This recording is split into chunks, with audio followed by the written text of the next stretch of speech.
রায়ানের শরীরটা খুবই খারাপ। থেকে 3বার রায়ানকে ভুল ওষুধ দিয়ে গুড মর্নিং বলবো না, এখন গুড আফটারনুন ফ্রেন্ডস।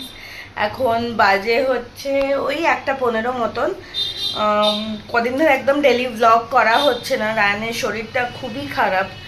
মানে হালকা যেমনি এখন এই সিজন চেঞ্জের মাঝখানে আমাদের কলকাতাতে তো খুব ঠান্ডা গরম এমনি হয়েছিল, ওয়েদারটা চেঞ্জ হয়েছিল, তো ওইটার থেকেই ওর ঠান্ডা লেগে আগের সানডে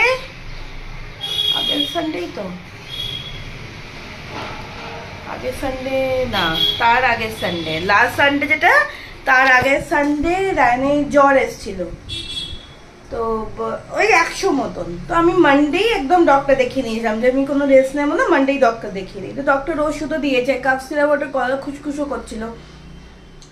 ডক্টর বললো কোনো সর্দি কিছু বসেনি, নর্মাল ঠান্ডা গরম। তো আমরা কিনেছি আমাদের এখানকার রিনাউন্ড একটা মেডিসিন শপ, আমি নাম নেবো না বিকজ এটা তাদের বিজনেস।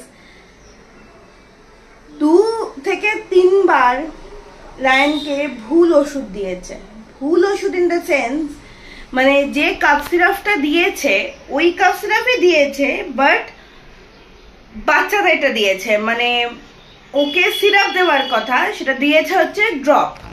এবার আমার একবার ফার্স্টে মনে হয়েছিল যে মানে ড্রপ বা কি, আমি ভাবলাম ঠিক আছে আদৌটা তো নিশ্চয়ই কেউ ভুল করবে না, বিকজ কৌটোটার ওপরেও ওই ওষুধের নামই লেখা।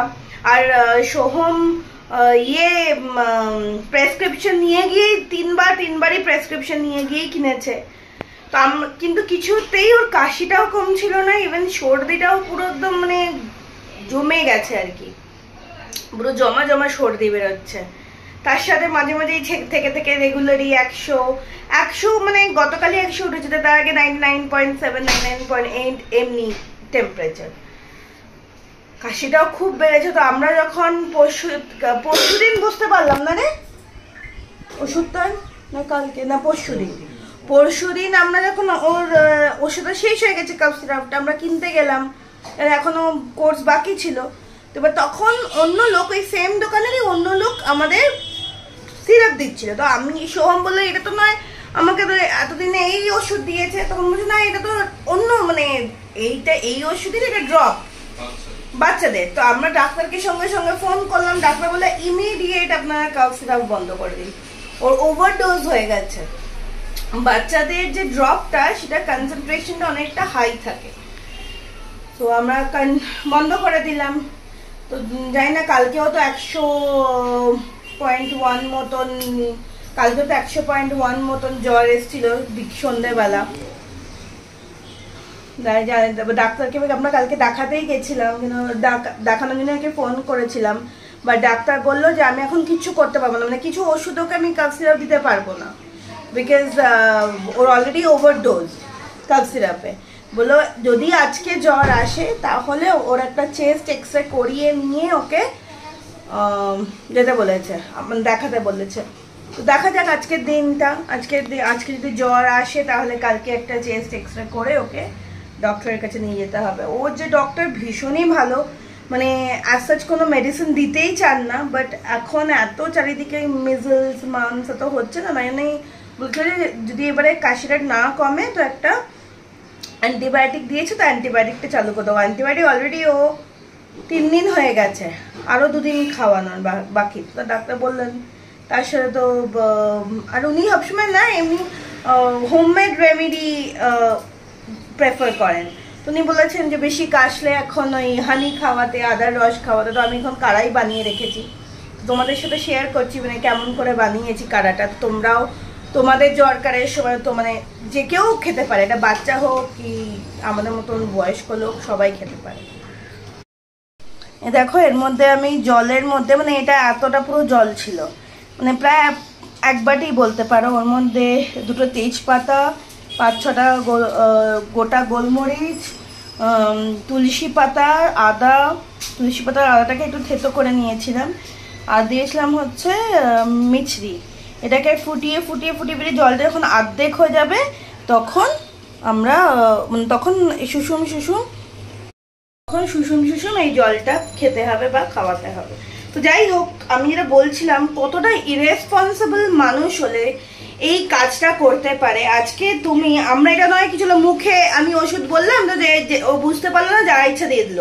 তুমি ডক্টরের প্রেসক্রিপশন দেখে তুমি যখন সবসময় ওষুধ বিক্রি করছো, তুমি কি করে এত বড় একটা ভুল করতে পারো? সে বাচ্চা হোক, বুড়ো হোক, যেই হোক, যারই ওষুধ হোক, ওষুধ তো ওষুধ, এটা তো একটা মানুষের মানে জীবনের ব্যাপার।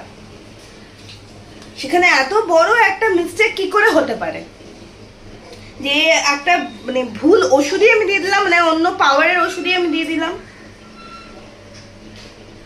আমাদের একটু টেনশনেই আছি, জানি না কি হবে। আজকে ভগবান করুক আজকে আর রায়নের জ্বর না আসুক, দেখা যাক কি করা যায়। রায়ান তো কিছু খেতেই চাইছে না, ঘুম থেকে উঠে বললো নুডলস খাবে, তো আমি একটু ওই চাউমিন মতন বানিয়ে দিলাম ভালো করে ঝাল ছাড়া। এই যে নানু বুড়ো পান্ডু বলেনি কিন্তু, এ মা সবাই দেখে নেবে কিন্তু। হাই ফ্রেন্ডস বলে দাও, হাই ফ্রেন্ডস বলে দাও। জোয়ান খাচ্ছে তাই তোমাদের দেখাচ্ছে, হাই ফ্রেন্ডস বলে দাও, বলো বলো আমার ফ্রেন্ডস, আমার যখন যেমন ছই খালাপ। আমাদেরও ওই আজকে দুপুরবেলা কিছু ইচ্ছা করছে না, একটুখানি ম্যাগি মতন বানিয়ে নেবো ভেবেছি, আর চাউমিনের মতন করে ম্যাগি। আর রাত্রির বেলার জন্য একটু, আজকে আমার বাবা মারা নেই তো মানে ওরা একটু বেরিয়েছে, আমাদেরও যাওয়ার কথা ছিল আমাদের মামা সবার মিলিয়ে, কিন্তু যেতে পারলাম না রায়ানের শরীরটা খারাপের জন্য। তো মারাই গেছে, মা আর বাবা, মাম্মা গেছে, মা বড় মামি গেছে, ছোটোর মামা মামিরা গেছে, মামি যে গেছে কি জানি না, আর এক মামা মামি গেছে, যে রায়ান বলে না ক্যাবি দাদু ক্যাবিয়া দিম্মা, সেই। তো যাই হোক সবাই মিলেই গেছে, গেলে গেলে আমাদেরও আনন্দ হতো, অন্য সময় যাওয়া যাবে। যাই হোক, তো এই জন্য মাকে বললাম যে তোমাদের সারাদিন আর ফিরতে ফিরতে অনেক দেরি হয়ে যাবে, তো আর কিছু রান্না করতে হবে না, আমি করলাম, আমি একটু ডিমের কষা মতন করবো।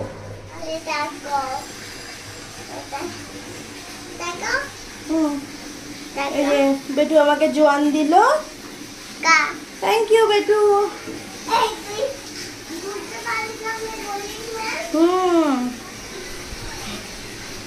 ঠিক আছে, আমি মশলাটা মোটামুটি এই পেঁয়াজ রসুনটা কেটেই রেখেছি, জানি দুধ সুজি বানাতে বানাতে আমি সব কাটাকুটিগুলো করে রেখেছি। জানো তো আমার মনে হয় কাটাকুটি করতেই না রান্নায় বেশি সবচেয়ে সময় লাগে, মশলা করো এই করো, ওগুলো যদি একটু মোটামুটি রেডি থাকে না তাহলে রান্না করাটা খুব একটা টাফ নয়, তাই না বলো? তো ঠিক আছে, ডিমটা সেদ্ধ হোক, ততক্ষণ আমি বাকি কাজগুলো করে, একটু বাসন আছে সেই বাসনগুলো একটু মেজে মেজে নিই। রায়ানের তো জ্বর এসেছিল, ওকে ডক্টর বলেছিল যে জ্বর আসলে আবার একটা ওই চেস্ট এক্সরে করে নিতে, আমরা তোমাদের বলেছিলাম। তো ওই আমরা ডক্টর লালে এসেছিলাম, ডক্টর লাল পাতলাগা, ওকে চেস্ট এক্সরে করালাম। তো এবার দেখা যাক, রিপোর্টটা তো পাইনি, জাস্ট ওই প্লেটটা পেয়ে গেছি, এক্সট্রা প্লেটটা, দেখা যাক ডাক্তার কী বলেন। ডক্টরের কাছে তো সেই 9:30টার সময় আমি বসেন অ্যাপয়েন্টমেন্ট থাকে। তো চলো এখন মার বাড়ি যাচ্ছি, একটু কাকার কাছে যাবো, মার কাছে যাবো বলছি। আমরা মাদের ওখান থেকে চলে এসেছি, মানে রায়ান তো মাদের ওখানেই ছিল জানো, তো মাদের ওখান থেকে চলে এসেছি, রায়ানের নেবুলাইজেশন করাচ্ছি, করিয়ে তারপরে রায়ানকে ঘুম পাড়াবো। আজকেও তো জ্বর এসেছিল ওই 99.8 মতন, ঠিক ওই 2:30-3টে নাগাদ ওর এই জ্বরটা আসছে নেবুলার। যাই না, দেখা যাক, 3 দিন তো নেবুলাইজেশন করতে দিয়েছে, এবার নেবুলাইজেশন করানোর পর দেখি কি হয়। সবাই একটু টেনশনই আছে। ঠিক আছে চলো, আজকে ব্লগটা এখানেই শেষ করলাম। আশা করছি তোমাদের ব্লগটা ভালো লাগছে। কালকে আবার নতুন একটা ব্লগ নিয়ে আসবো। চলো টাটা, বাই বাই।